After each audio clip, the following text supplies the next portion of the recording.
Hello and welcome to my storytelling channel.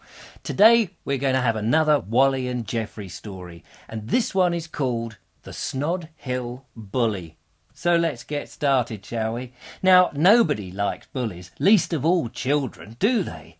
I mean, it was bad enough for Wally and Jeffery and all the other youngsters residing at the Snod Hill orphanage for waif and strays that the matron, Mrs Slimebottom, was a self-confessed bully.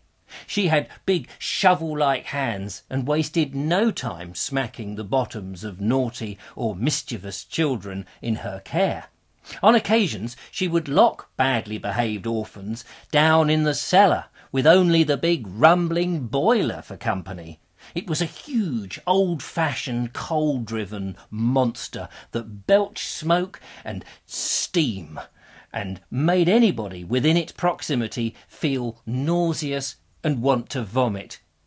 In the winter months, the fiery furnace required feeding many times during the day, and Mrs Slimebottom found excuses to send the children down into the cellar and shovel coal so that she and Mr Lowry, the caretaker, didn't have to. But Mrs Slimebottom wasn't the only bully to inhabit the orphanage. Oh, no. A newcomer arrived one day who, as far as Wally and Jeffery were concerned, was far worse. "His name is Larry Lard," Jeffery told his brother when they were sitting down by the river that crossed through the orphanage grounds. "How do you know that?" Wally demanded. He always wanted to be the person imparting the knowledge, not receiving it. "Well, stop stuffing your face with crisps and tell me." Jeffery put down his bag of salt and vinegar. I heard the man tell Whiffy Bum when they brought the boys' cases up to his dormitory." "Oh, yes. And? Is that all he said?" No. He was the man who was the owner of the children's home where Larry Lard used to live. And he said to Whiffy Bum that the boy was expelled from that place because... "Oh, yes, because of what?" Wally demanded again. But Jeffery wouldn't answer. "Oh, what's the matter with you? If there's something about that stupid boy, Larry Lardy Cake, or whatever his name is, I ought to know. Why don't you just tell me?" Jeffery swallowed awkwardly and pointed over Wally's shoulder. Wally frowned and spun round. "Hello," said a voice. Wally nearly jumped out of his skin. The biggest child he had ever seen towered over him. He had to be 7 foot if an inch.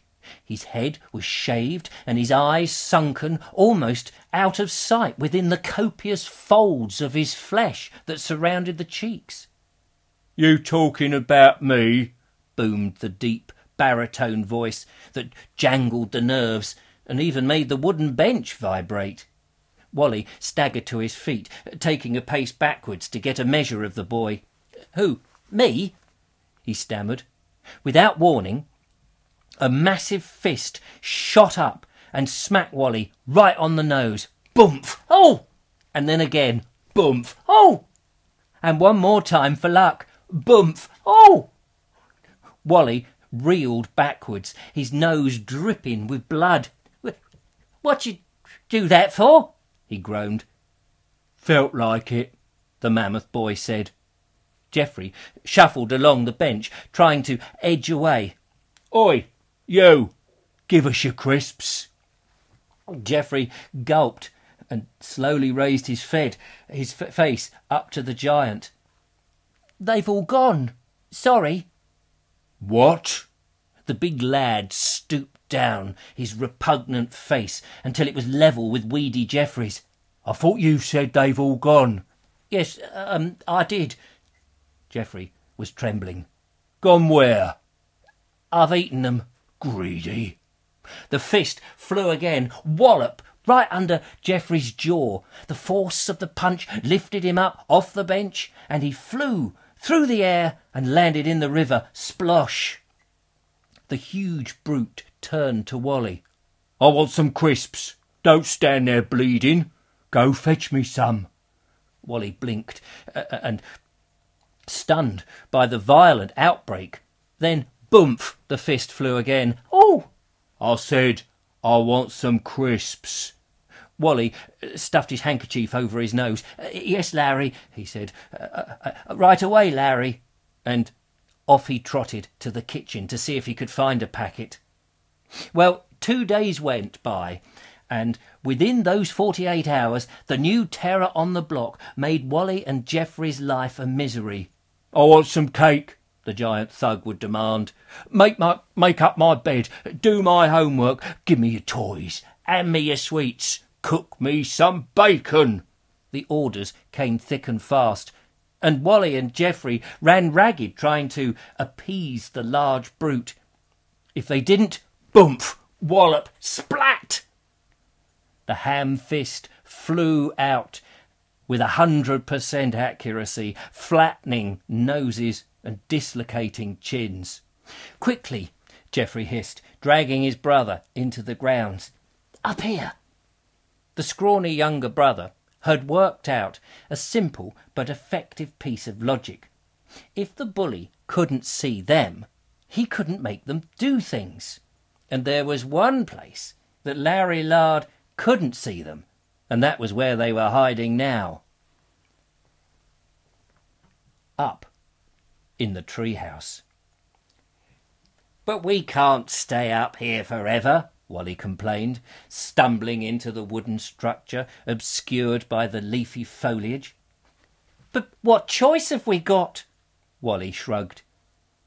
"We've got to teach that oaf a lesson. He can't keep ordering us about." "Yeah, but how are we going to do that?" "I don't know.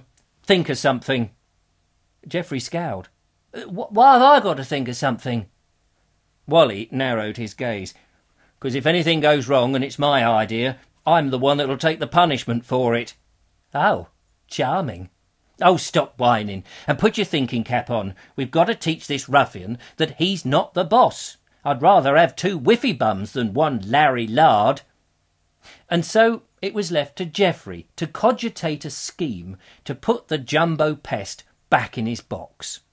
2 hours later, the boy sat up with a start and snapped his fingers. "I've got it." On a Saturday morning, Mrs Slimebottom opens the Snod Hill tuck box. From a small cupboard, and for 1 hour only, the odious matron plonks herself down behind a counter and sells the orphans all manner of confectionery, boiled sweets, chocolates, bubble gum, and so on. Her prices are a little inflated, and the youngsters are not given very much pocket money, but because the orphanage is out in the middle of nowhere and miles from the nearest town, they have no choice than to buy their goodies from her. At 9 o'clock sharp, Wally and Jeffrey were first in the queue. They'd pooled their funds and even dipped into their savings to buy an enormous bag of teeth-rotting, body-fattening snacks. "OK, what's next?" Wally demanded, peering into the bag, his tongue salivating at the sight of the gobstoppers, licorice and chocolate mice. "A quick trip to Chalky White's," Jeffrey said, snatching the bag away from his brother. He knew that Wally wouldn't resist temptation. "Mr Larry, what do we want to go and see the caretaker for?" Jeffrey giggled. "We need to pick up a key to a special place." The older boy scrunched up his face with puzzlement. "Hey, you!" came a recognisable voice from the corridor. "What have you got there?" Larry Lard was stomping up towards the bonehead boys.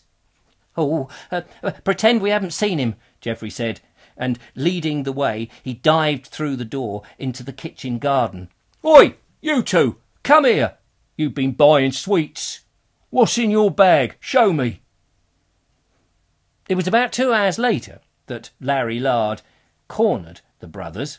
They were sitting inside the television room. "I've been looking for you," the massive boy's deep voice bellowed. Wally and Jeffrey stood up and grinned at the huge kid. "Where's your tuck? I'm hungry."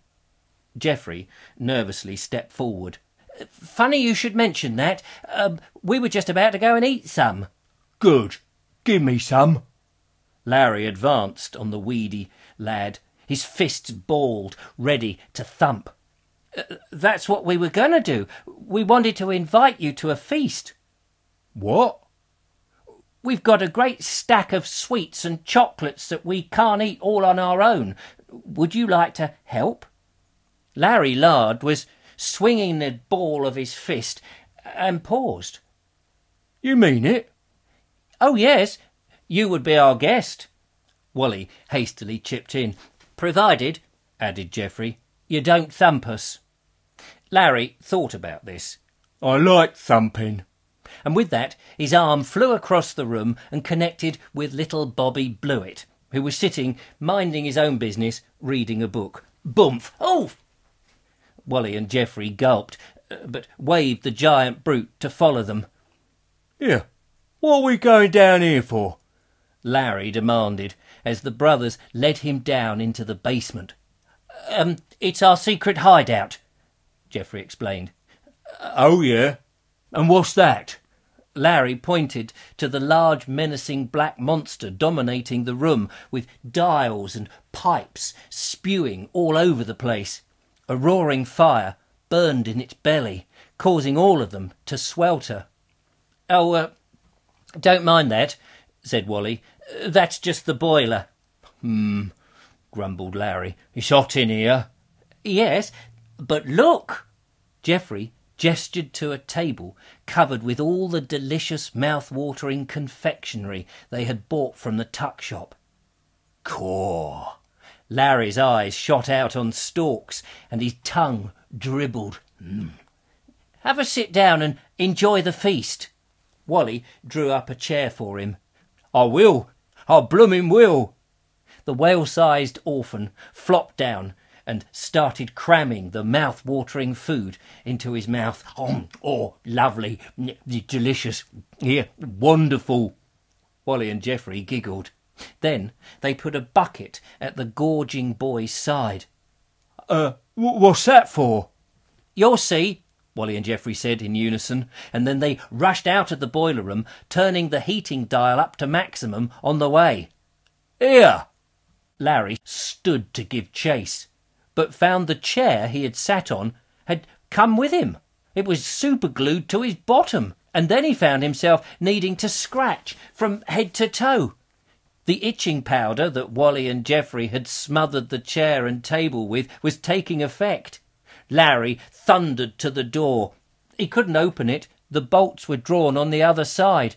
He was hot and sticky. He was stuck to a chair, and everywhere itched something rotten. And that's when his tummy rumbled. All those sweets disagreed with his stomach.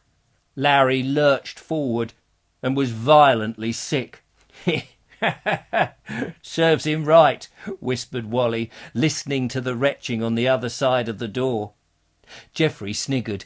Yeah, I just hope he used the bucket, or he'll stink for a month. Anyway, there you go. That's my little story, The Snod Hill Bully. I hope you enjoyed it. Don't forget to subscribe and give me a thumbs up, and join me again next week, and I'll tell you another story. Until then, from me, Richard Vobes, bye-bye.